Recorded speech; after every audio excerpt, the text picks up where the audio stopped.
Welcome to another in the series, Sip and Chat, a place where we talk about the goodness of the Lord in the land of the living. It's our pleasure this afternoon to be coming into your homes and to be talking about the goodness of the Welcome to another in the series, Sip and Chat.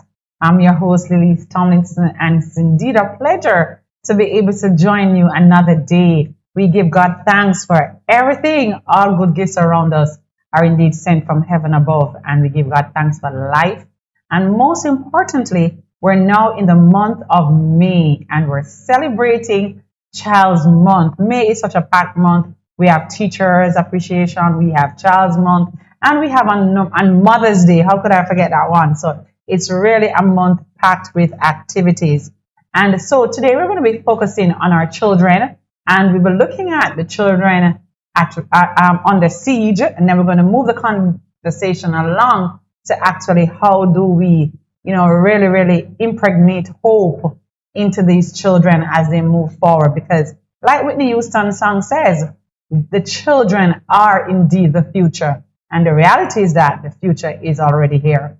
I want to say this afternoon, I have a very, very accomplished young man who is going to be sharing with me in the discussion today. He has been our guest already. His name is Mr. Odane, and it is such a pleasure to have him. A very accomplished young man. He received the Prime Minister's Award for Academic Excellence. And whenever I have the young men on set, I'm always very excited because so many times when we look in the newspaper, we see young men who are at risk, young men needing out them hand middle, only the Lord knows. Yeah, man. I'm telling you, I pray every time that one of those days when they're needing out their hand middle, they just look up and see the face of Jesus and get frightened. So I want to welcome you today into the program. We know it's going to be an exciting program as we celebrate our kids and we talk about how do we move along and inspire hope in them. So Dane, I know that since we talked the last time, you have gotten another serious and well-deserved accomplishment under your belt. You have received the Under 30 Changemaker Award, and this is in the Caribbean, right? So just welcome to the program and just talk to us about your latest accomplishment. Thank you, Dr. Tomlinson, for having me again. It's my pleasure. So, correct, I have been continuously making strides, and as part of this, I have recently been conferred with the 30 Under 30 Award, and this is given by the Institute of Caribbean Studies. And this is a think tank based in the United States that recognizes young people across the Caribbean who have over time demonstrated leadership as well as professional and personal development. So this is just another milestone in my journey of not only self-actualizing, but also to impact young people who I'm able to come in contact with. Wow, what a way to kick off our program this afternoon. Just remind our listeners, Odane, of just some of the academic achievements that you have been able to being able to be a part of since your short time here on planet Earth. So far, I have been able to enroll with UCC as an adjunct lecturer. Mm-hmm. That again, I think is a milestone. Mm-hmm. And as you made mention earlier, I would have been a Prime Minister Youth Award for Excellence nominee. And this award recognizes young people who are making strides academically. And I would have also moved along my professional journey. So when I was here last year, I was with the Department of Cooperatives and Friendly Societies. Now I'm with the Development Bank of Jamaica. Mm-hmm. And so sum totally, you can see that I'm making small but major strides that reflect what young people have the ability to do. That's excellent, Odane. I am so proud of you. And we want to set the discussion today that amidst all that we're hearing in our country, and in recent times, the news has not been so favorable as it relates to kids. We see kids engage in scamming. Just recently, there was some students out in the West who were actually marching because over 200 students had not gone back to school because they had found a new career. They were now choppers. Sadly so. And they were not chopping bush or they were not chopping weeds or stuff like that. it is the newest profession that is fast growing and emerging. And then we have students, the average age of a criminal or somebody involved in any kind of criminal activity on the youth side, we see in ages like 14 and 13, which are very tender ages when you're almost just should have just been middle in your teens, going in your high school, grade 9, about there. And so it almost seems like the nation's children are under siege. Talk to us about what you're observing and what is your emotion towards that? It is a troubling state of affairs, I must say, as someone who is active on the ground and seeing what is happening. One can safely conclude that the social fabric, it is deteriorating. And it would have accelerated during the COVID period, because I think that families are under pressure, and the siege that children are under, we have to start from the family, because if we do not get the family to become wholesome, the children will continuously be under siege. And so what I'm seeing on the ground is that families are broken. And we are seeing it manifesting in the children, where children don't have the necessary support systems. They don't have the necessary ecosystem that can allow them to understand the different phases that you're going through at this moment in their lives. And because of this absence of an ecosystem to support them, what we're seeing is that environmental elements are filling that gap. So the music is filling the gap. The bad influence is filling the gap. So I believe that as a nation, we have to take stock of the decline in our family structure, and we have to see how we can rebirth and renew the sense of hope that must be there so we can save this generation and generations to come. Excellent, Odane. And I'm glad you touched on the whole role of the family. Because one of the things that the research, because, we're talking from an informed perspective, and that is why we have an audience that relies on us, because a lot of persons speak of the tip of their tongue with not much base and informed, expressions. But one of the things that we're noticing is that we have a lot of single families, right? And we know that is almost forms the bane of our society. Almost 80% of our families have either parents who have visiting relationships, or some of them have never known their dads, right? But how is it that we can just look at the children as a society, and a lot of persons just continue to express that the children of today are bad, then they're not focused, and we use all kinds of adjectives to describe them. The thing is that somebody has to take responsibility for how did we get to this place.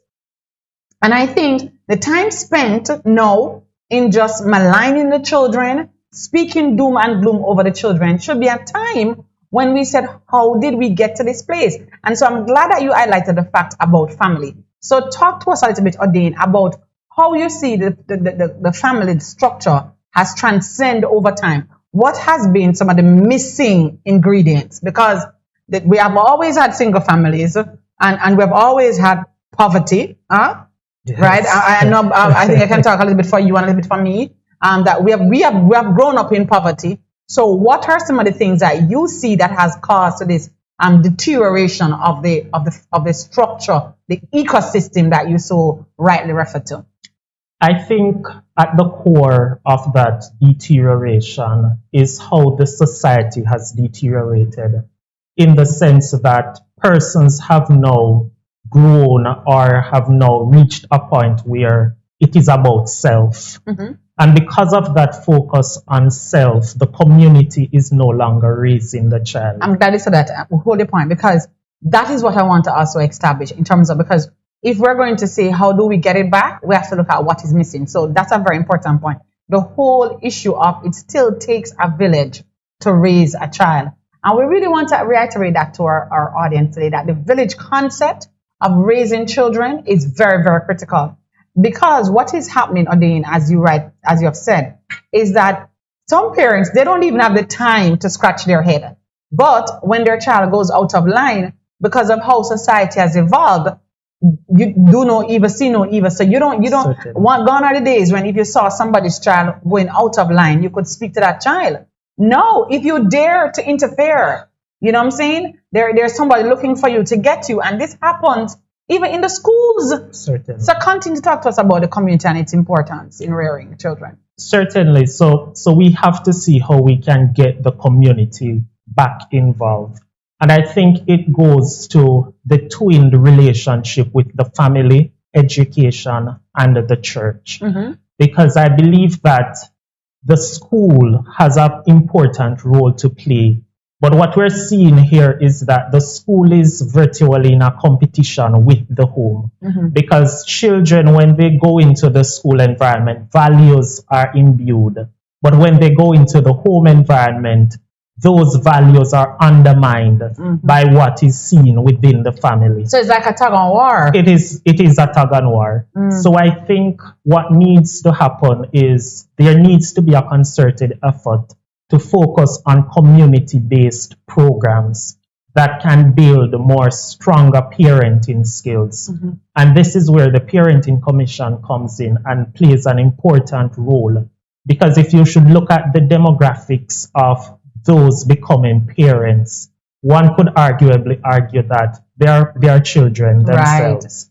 Right. I'm really glad that you touched that point, Odane, because one of the things that we want to establish as well is that there's a scripture in the Bible that says, in Ezekiel, that says, the fathers have eaten sour grapes and the children's teeth are on edge. So what that is saying is that children basically are representing or reflecting, coming out from the children is what they would have pulled Certainly. from the parenting, whoever that parent is, or guardian. And as you say, Odane, we have a generation where the parents are much younger today, and a lot of them, they leave their kids with grandma, and grandma is nice. Growing up with grandma is nice. But there's a reason why at a certain age too, you don't have children, because some of the grandmas, some are able to still run around and assist, but they have their own issues at times. Absolutely. And there are times that even grandma would correct and daughter would say, why you hit the child?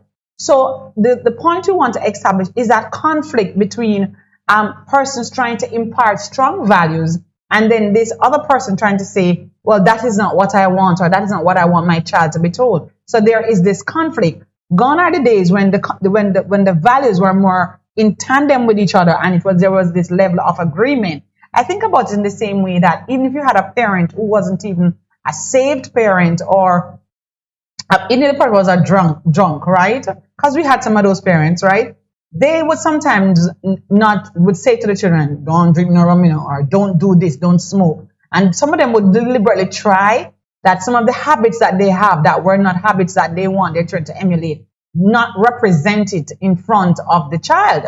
But today, everything is in front of the child. They would, even if they didn't go to church, that's one of the things that was very part of our culture, where even if our parents did not go to church, you didn't have a choice. You had to go, and when you return, you had to say what was your golden text. But now, so the moral fabric of the society has really deteriorated. Certainly. So I think we have to start from trying to knit that social fabric back together. And I'm hopeful that the education system will be able to do that. Because if we're not able to do that, we will continue to see the manifestation in the deteriorating social conditions. And the explosion in technology has accelerated that deterioration, where parents cannot keep up with the children. But also, Odane, what is also interesting is our parents say, once the children are giving trouble, they say, go watch TV or go on your tablet. And then, so that child is now, we talk about the barrel kids.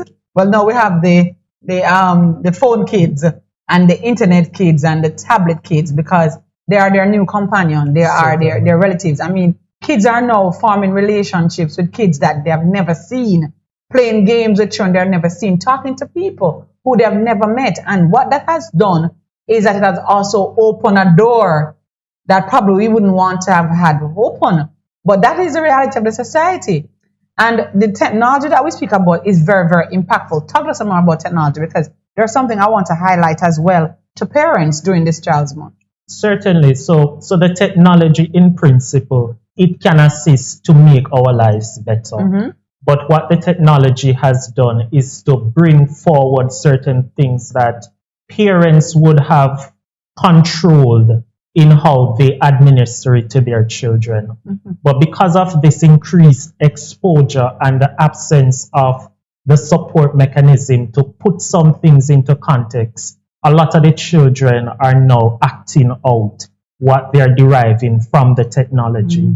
And because we're living in such a fast-paced country where it is about survival, it is about making the ends meet, a lot of the parents, they're just not giving the attention. And I'm glad you said not just attention as well, but for the parents, what they don't understand. So they said to the child, sit right here and use your tablet, right? And intermittently, they would look on the tablet or they look on the phone. But interestingly, how these children are able to code what they're saying to other people, the parents are oblivious to what is happening. So that's another thing. So the child could be right beside them, talking porn, and they don't even know, because these kids have a lot of little way. I mean, the other day I went on and I was looking at millennial language, because one word don't mean the same thing anymore, right? And they have these emojis and things that they use, expressions and so on. So one of the things that parents have to do in this dispensation is that they have to get more involved and understand what is happening with their children in terms of, okay, if I see them write this or they say this, what does it mean? So this is not the time to create distance between child rearing, child on one side, parent on one side. No, as close as you can get. You got to be up in their face. Sometimes not physically, but you got to let them know, listen, I've got you.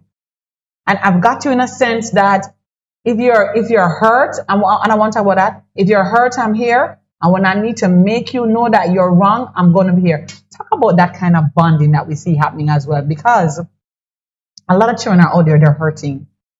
So we have some children who are involved in some negative activities, but there's also this group of children who their intent was not to do certain things, but they're hurting.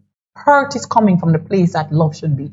Talk to us about that. Certainly, and that is a painful recognition, because within the society there is widespread abuse of children, and we have to correct that, because if we do not correct that, we will continue to produce Jamaicans who are broken, who, as you made mention, they are hurting, and they will not be able to adjust to the realities of the world. And so we have to focus on creating more safer communities, communities where children are heard and not just are seen.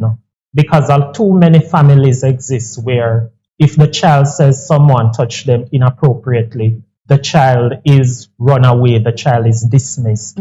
So we have to cultivate and to rekindle that close family relationship where a child can openly express to a parent that something is not right with them. We have to look at how we can eliminate predators from around our midst, because a lot of families exist in circumstances where male figures are such that they are the breadwinners, and a lot of the mothers depend on these support systems.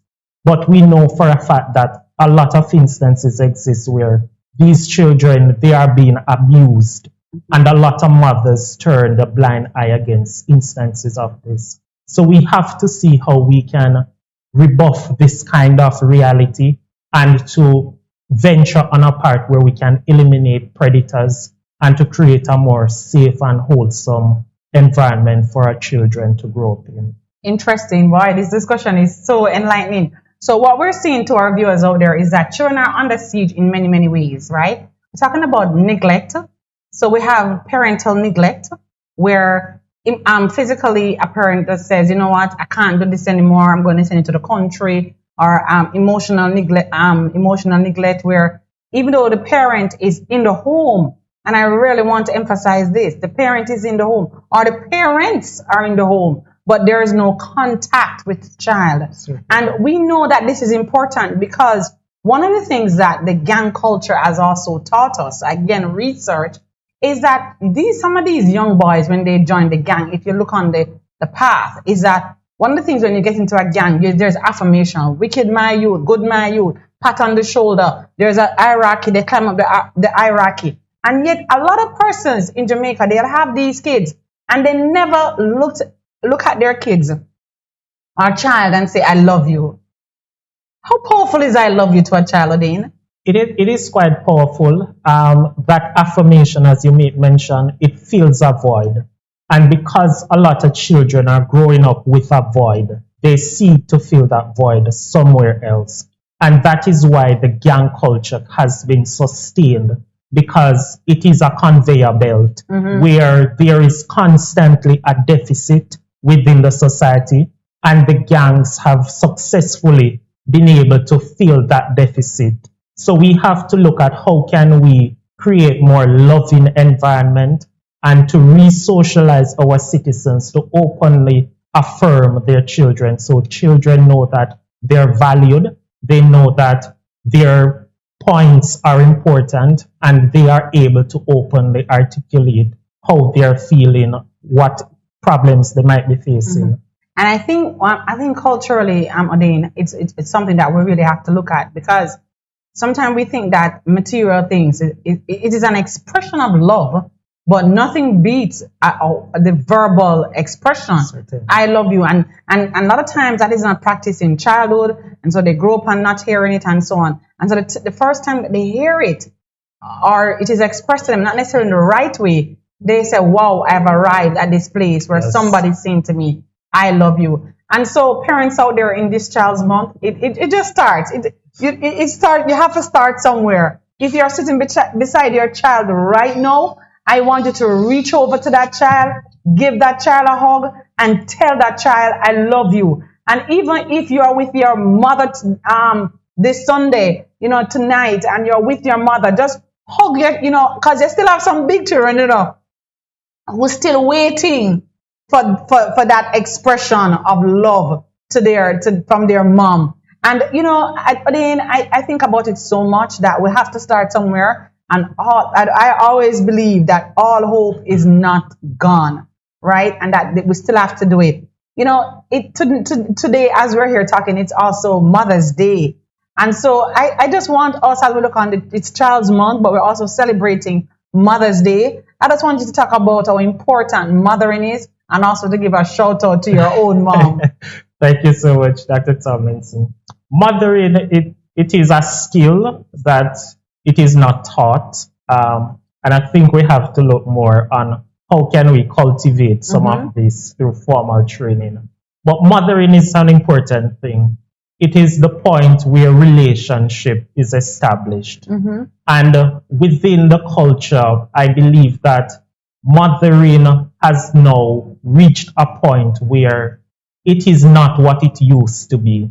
And so we have to recultivate that essence of motherhood. And motherhood is not just giving the material things, right? But as you made mention, it's about cultivating affirmation. It is about imbuing the right values within a child. And this provides me with my segue to speak about my own mom. Because I think that I would have benefited from having a mother as well as a father that would have given me that sense of security. And a lot of children, they lack security. Security, right. So I think that also is another important missing element. And so I want to big up my own mother. What's her name? Tell us her name. Odane Brooks. Okay. I want to shout her out for the excellent job that she has done for all her kids. She represents what a mother should be, and I'm very much appreciative of her and the work that she has done and continue to do. Wow. Well, you know what? There are some excellent moms out there. Boy, if there was an excellent mom award, I'm sure there'd be a grab for it, right? Want to shout out as well to my own mom, Miss Yvonne Donald. Wow.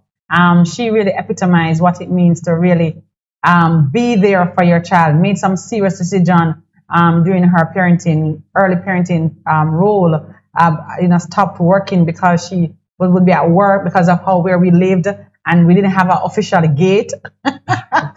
Those things come like novelty in some places, but we didn't have an official gate, and she just said she just couldn't feel comfortable being at work every day and knowing that we probably would get home and, not so much food because she would make meals and so on, but not be feeling comfortable because we live so near to the road and she wasn't comfortable. We would probably go, to be exposed to all kinds of, crazy driving and stuff like that. So she made those decisions. And right along through her childhood, she has always made some sacrificial decisions. So big up Miss Yvonne Donald and also to Andrea Hyde and, Mrs. Campbell and my spiritual mother as well over there at the Lighthouse Assembly, Janet Edwards. I really want to say thanks to her, who is trust me, she's like a real mom to so many. We call her our first lady. And when I say that, I don't mean it as a cliche.